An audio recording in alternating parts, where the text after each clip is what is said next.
வணக்கம். ஆகாஷ்வாணி புதுச்சேரி செய்திச் சுருக்கம் வாசிப்பவர் வீரமணி.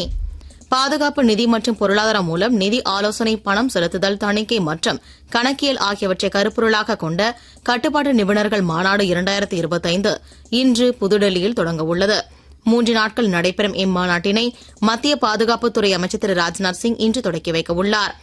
நாடு முழுவதும் உள்ள சிறப்பான சாதனைகள் புரிந்த சிறுவர்களை பாராட்டி குடியரசுத் தலைவரால் வழங்கப்படும் பிரதான் மந்திரி ராஷ்டிரிய பால் புரஸ்கார் 2025 என்ற மதிப்புமிக்க தேசிய விருதுக்கு விண்ணப்பிக்க இம்மாதம் 31ஆம் தேதி கடைசி நாளாகும். awards.gov.in என்ற முகவரியில் ஆன்லைன் மூலம் விண்ணப்பிக்கலாம் என்று தெரிவிக்கப்பட்டுள்ளது. இளநிலை மருத்துவ படிப்புகளுக்கான புதுச்சேரி மாநில நீட் தரவரிசை பட்டியல் சுகாதாரத்துறை இணையதளத்தில் வெளியிடப்பட்டுள்ளது.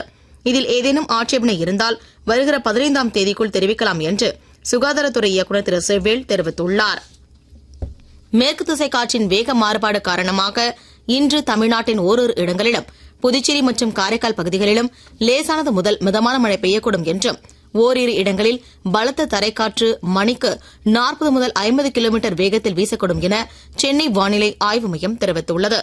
புதுச்சேரி மேட்டுப்பாளையம் மேல்நிலை நீர்த்தேக்க தொட்டியில் பராமரிப்பு பணிகள் மேற்கொள்ளப்பட இருப்பதால் இன்றும் நாளையும் நண்பகல் 12 மணி முதல் பிற்பகல் 2 மணி வரை மேட்டுப்பாளையம், சண்முகாபுரம், மாணிக்க செட்டியார் நகர், சோனியாகாந்தி நகர், வடக்கு பாரதிபுரம், மீனாட்சிப்பேட்டை, கதிர்காமம், நெசவாளர் குடியிருப்பு ஆகிய பகுதிகளில் குடிநீர் விநியோகம் தடைப்படும் என பொதுப்பணித்துறை வெளியிட்டுள்ள செய்திக்குறிப்பில் தெரிவிக்கப்பட்டுள்ளது.